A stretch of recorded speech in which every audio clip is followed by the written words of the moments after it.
gobierno se plantea una reforma en la educación que ha despertado polémica y el rechazo de los sindicatos de la educación, que además desde hace algunos días vienen tomando distintas medidas, entre otras cosas vienen también ocupando centros y realizando distintas protestas. Además argumentan que prácticamente no hay diálogo con el gobierno y que entre otras cosas esa reforma plantea un recorte importante en la educación. ¿Qué se puede esperar de esta situación? ¿Qué es lo que plantea el gobierno? ¿Qué es lo que dicen los docentes? De todo eso estaremos hablando esta noche. Bienvenidas, bienvenidos. Así comienza Lado B. También pedimos a la gente con la cual tantas veces conversamos, charlamos en distintos ámbitos, que haga sentir su voz. Porque en definitiva lo que muchas veces pasa es que unos pocos o algunos hacen sentir exacerbadamente su voz, impidiendo a los que quieren hacer otra cosa que su posición sea escuchada, y los otros están en un silencio. Entonces yo lo que digo es, ¿hay que cambiar la educación o no? Nosotros creemos que sí. Acá en el Cerro, si ustedes miran las situaciones de muchos de los jóvenes de acá del Cerro, es muy compleja la situación educativa y por lo tanto hay que hacer algo. O los vamos a resignar a estar siempre con el bombo, con el redoblante, hablando de mercantilismo, de neoliberalismo, de privatización de la educación. Creo que el país no lo merece, el Uruguay por su historia no lo merece.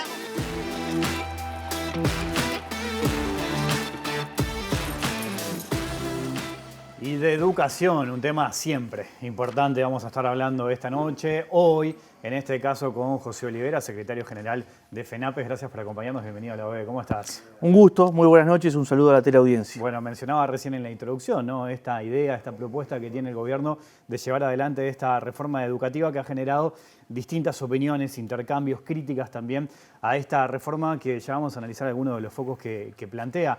A nivel general, ¿no?, ¿cuáles son las principales diferencias que marca FENAPES en este caso con esta reforma?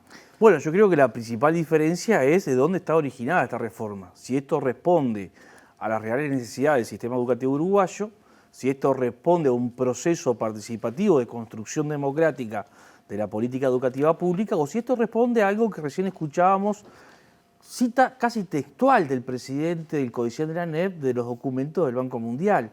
Y él dice que nosotros le decimos vendepatria. No, yo lamento que el doctor Robert Silva hoy está al frente del Codicen de la ANEP llevando adelante una reforma que fue escrita fuera de frontera, que es un modelo global para muchos países de la región, al punto que lo que aconteció con el Consejo de Formación y Educación y ese documento donde hay comprobado un plagio, lo cual desde el punto de vista académico, intelectual, es gravísimo, evidencia que algo escrito para otra realidad perfectamente se puede aplicar en Uruguay porque responde el proceso y lo que se intenta generar como proyecto de transformación educativa a una misma lógica, a una misma concepción que se puede aplicar en cualquiera de nuestros países.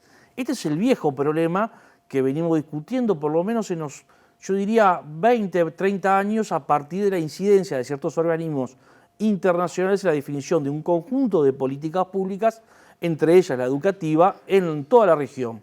Miren, tan grave es esto que en los 90 tuvimos diferencias con algunos planteos y la propuesta de reforma curricular que encabezó en aquel entonces Germán Rama.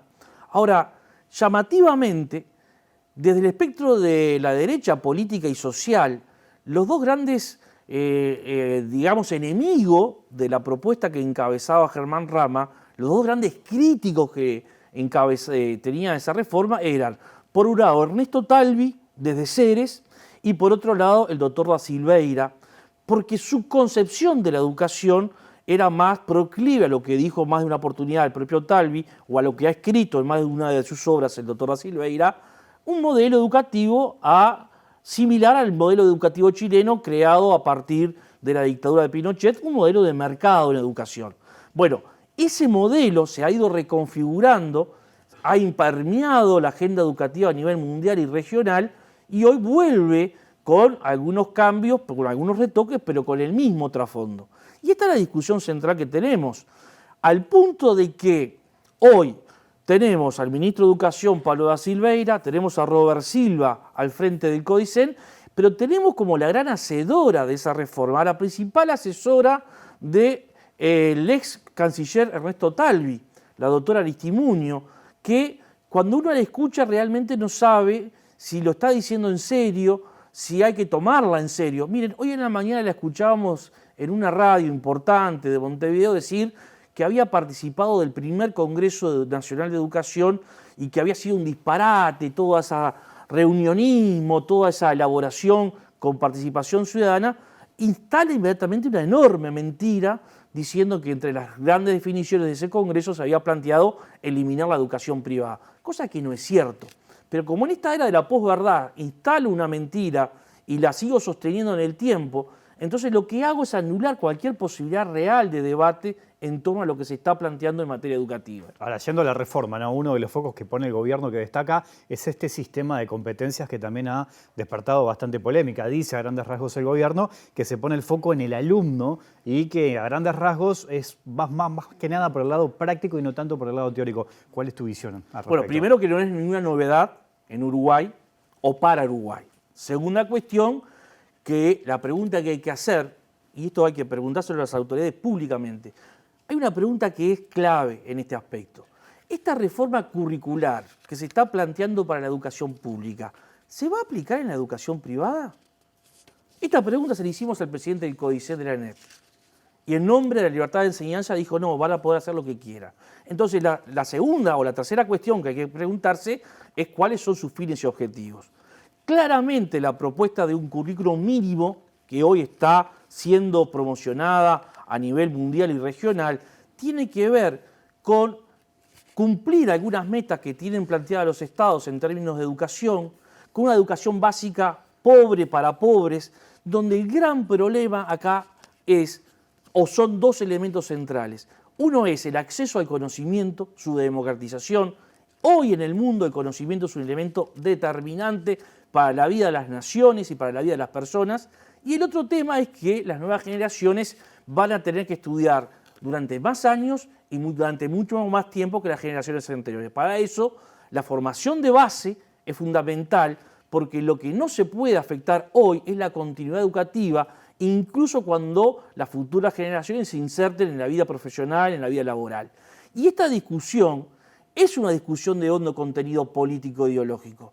Lo que aquí se quiere adaptar es una propuesta curricular que se aplique en la educación pública, donde estudia el 84% básicamente en lo que es la matrícula de la ANEP con respecto a la educación privada, donde a los hijos de los trabajadores, a nuestros hijos que van a la educación pública, yo mando a mis hijos a la educación pública, no así el presidente del CODICET de la ANEP, se le va a dar una propuesta mínima de curricular donde se prescinde del acceso y del conocimiento, de la forma de acceder a él, de la articulación del propio conocimiento, y después cada comunidad podrá agregarle un más, un menos en función de sus necesidades, lo cual ha hecho en el mundo generar una fuerte fragmentación social y reproducir el estado de pobreza. Hay asociado a esto una gran mentira a la sociedad. Se plantea que la educación va a resolver los problemas de exclusión, de marginación y de pobreza que carecen y que tienen nuestros niñas, niños y adolescentes. Eso no se lo va a resolver de la educación. Cargar con esa mochila la educación es condenarla al fracaso permanente y absoluto o a ser funcional a la reproducción de esa pobreza. Miren, cuando uno analiza los números, está claro que los sectores ubicados en los quintiles 1 y 2 no tienen los mismos porcentajes de ingreso que pueden tener los quintiles ubicados en los quintiles 4 y 5. Pero la pregunta que hay que hacerse, ¿es responsabilidad de la escuela? ¿Es responsabilidad de las instituciones educativas la situación de pobreza que lleva a que hoy haya estudiantes que se nos desmayen en las aulas sin que desde la administración, por hambre, sin que desde la administración haya una respuesta pública a esa situación? Bueno, son preguntas que hay que colocar en este debate que hoy se pretende anular. Ustedes vienen reclamando diálogo. Desde la ANEP se dice que están abiertos al diálogo. ¿Hoy hay un escenario ideal para poder generar un intercambio sobre educación? No, mire, el escenario lo prefiguró la propia ANEP.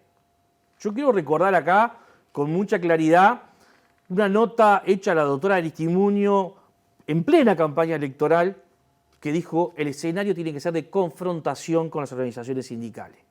Hay que ir a discutir con los sindicatos con el cuchillo entre los dientes, incluso tergiversando el proceso finlandés de transformación o de cambio educativo.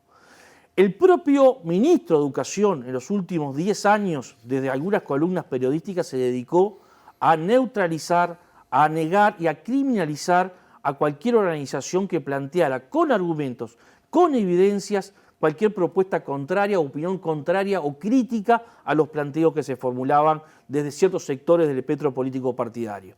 Entonces, el escenario de confrontación, este escenario de salir gira pueblo a pueblo en una especie de campaña electoral permanente, como hoy lleva adelante el doctor Robert Silva, con fondos públicos, porque ahí están las contradicciones.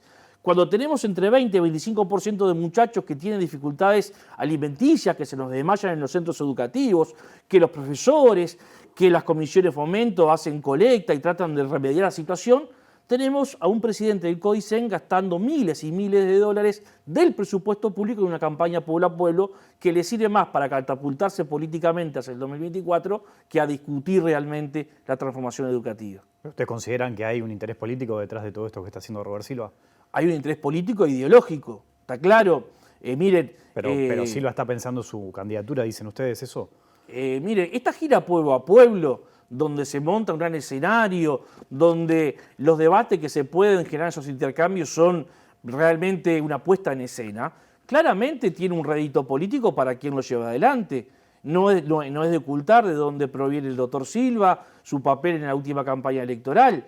Un partido colorado que tiene dificultades hasta, según algunos análisis de sobrevivencia hacia el futuro, precisa de líderes. Y bueno, y aquí tienen a uno que lo está intentando mostrar, pero reitero, con fondos públicos que se tendrían que destinar a otras cosas, entre ellas las verdaderas preocupaciones. Porque cuando se dice que el estudiante está en el centro de la preocupación, pero yo tengo entre un 20 y 25% de estudiantes que en educación media tienen dificultades alimenticias y no hay una sola respuesta institucional para eso, bueno, entonces eso es puro discurso. En los últimos días hemos tenido distintas protestas, ocupaciones de distintos centros. Hoy se intentó ocupar la sede de la ANEP. Y en ese sentido, el ministro de Educación, Pablo da Silveira, en su cuenta de Twitter dijo, ¿no?, tomando esta situación, que él estaba a favor del derecho al trabajo, del derecho a estudiar y también el derecho a la libre expresión, criticando también esta situación. ¿Cómo toma eso y cómo está hoy el nivel de conflicto? ¿Cómo lo evalúa? Bueno, hay un conflicto generalizado que, si uno se paraba hace 2 o 3 meses atrás, era previsible. Era previsible porque veníamos de un proceso de recorte presupuestal muy grande que ha afectado la vida de estudiantes y de trabajadores y trabajadoras en general del sistema educativo. Solamente el doctor Robert Silva desconoce el recorte presupuestal porque cuando uno agarra las propias planillas que el propio gobierno entregó en la última rendición de cuentas del Parlamento, es clarísimo que hay un recorte del entorno de 150 millones de dólares si yo comparo lo que ha sido la inversión en el 2021 con respecto al 2019. Eso ha afectado las condiciones de trabajo, eso ha afectado las condiciones de estudio y la transformación educativa que se está planteando va en línea con ese proceso de recorte presupuestal. Entonces ahí era obvio que la situación de conflictividad iba a ir increyendo, sobre todo porque además la administración tiene un grave problema, que es cuando le comienzan a coincidir los tiempos electorales con los tiempos educativos. Entonces, quiera sí o no, hubo todo un proceso de especulación durante el interregno que significó el proceso hacia el referéndum.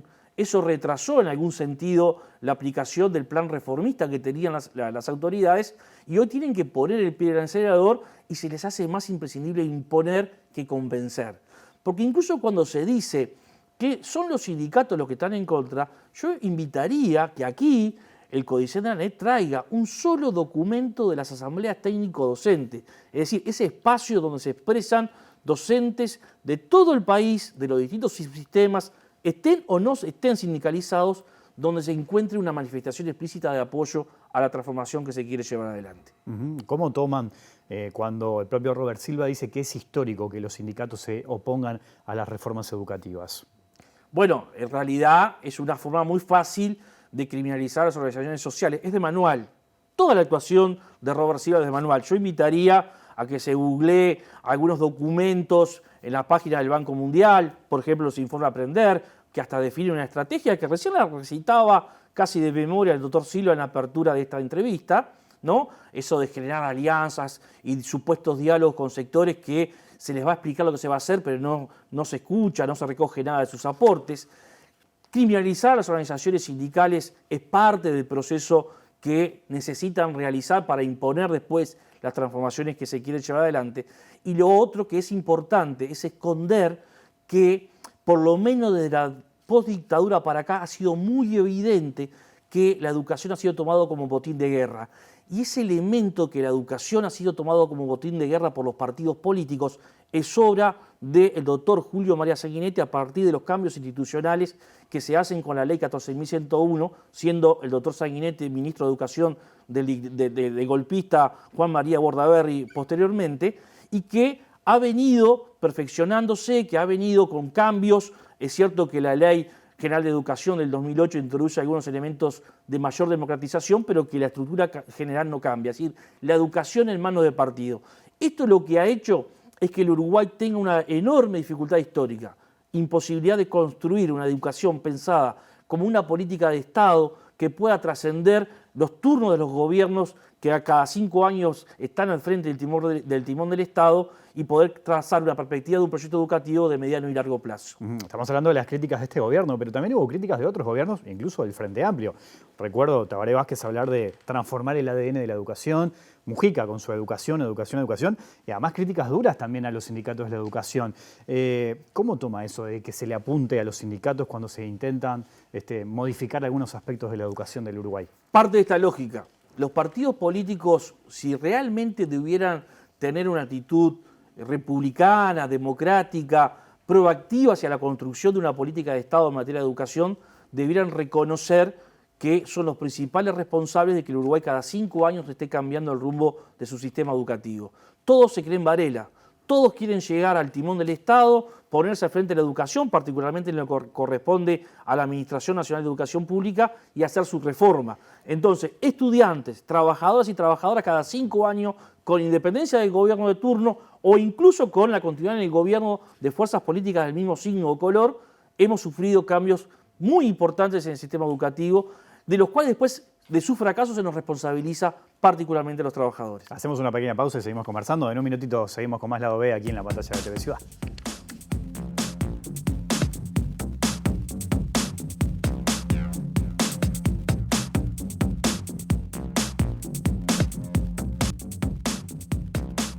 Seguimos en vivo aquí en Lado B en la pantalla de TV Ciudad conversando con José Olivera, secretario general de FENAPES, hablando de educación. Uruguay tiene algunas cifras muy preocupantes. El nivel de egreso, por ejemplo, de secundaria, un montón de chiquilinas y de chiquilines que abandonan el liceo. ¿Cómo se revierte eso? En primer lugar, tratando de construir una política pública en materia educativa con un cierto nivel de consenso que se pueda sostener, por lo menos en términos de mediano y largo plazo, lo hemos dicho en el bloque anterior. En segundo lugar, generando las condiciones para un esfuerzo macroeconómico muy distinto al que se ha hecho en los últimos 40 años. Sin presupuesto no hay posibilidades. Decíamos fuera del aire, ¿quién se va a poner que un niño o niña o adolescente coma 3 veces en el día en el marco de una propuesta de extensión del plan pedagógico? Nadie se puede poner, estamos de acuerdo. Ahora, el problema es que no se puede generalizar. Hoy porque no hay presupuesto, porque el recorte te lo va a impedir llevarlo a casi 400 centros educativos de educación media, por ejemplo, que tenemos entre secundaria y UTU. La tercera cuestión tiene que ver con generar un conjunto de políticas públicas que generen sinergias para darle ciertas condiciones que le permitan a ese estudiantado sobrellevar el ciclo educativo. Yo vuelvo a insistir, pretender que la educación resuelva las diferencias de base material que tiene nuestro estudiantado es condenarla al fracaso permanente, o mejor dicho, es esconder las consecuencias sociales y económicas de un sistema que a partir de ciertas políticas públicas te puede generar bienestar social o te puede generar procesos de pobreza y marginación. El aumento de la pobreza que hoy tenemos tiene nuevamente, lamentablemente, cara de niña y de niño, porque más de una tercera parte de los nuevos pobres son niñas o niños, que incluso ya vienen desde el vientre materno con algunas diferencias importantes. Y toda la literatura mundial de alguien que seriamente piensa en la educación nos va a decir que más del 80% de la suerte de un estudiante del sistema educativo depende de la situación contextual de su familia, de su situación económica, su situación material, su situación cultural. Hablábamos en el primer bloque del conflicto, el nivel del conflicto que tenemos hoy, ¿no?, en materia de esta discusión por la reforma educativa con los distintos gremios. ¿Cómo evaluó FENAPES los incidentes que se dieron en el Cerro, que terminaron con un vidrio roto de la camioneta de Robert Silva?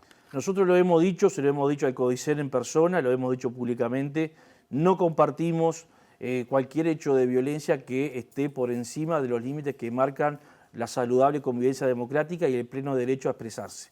De hecho, creemos que hay que corregir, incluso de ambas partes, porque también a veces hay algunos planteos que vienen desde una violencia institucional muy fuerte.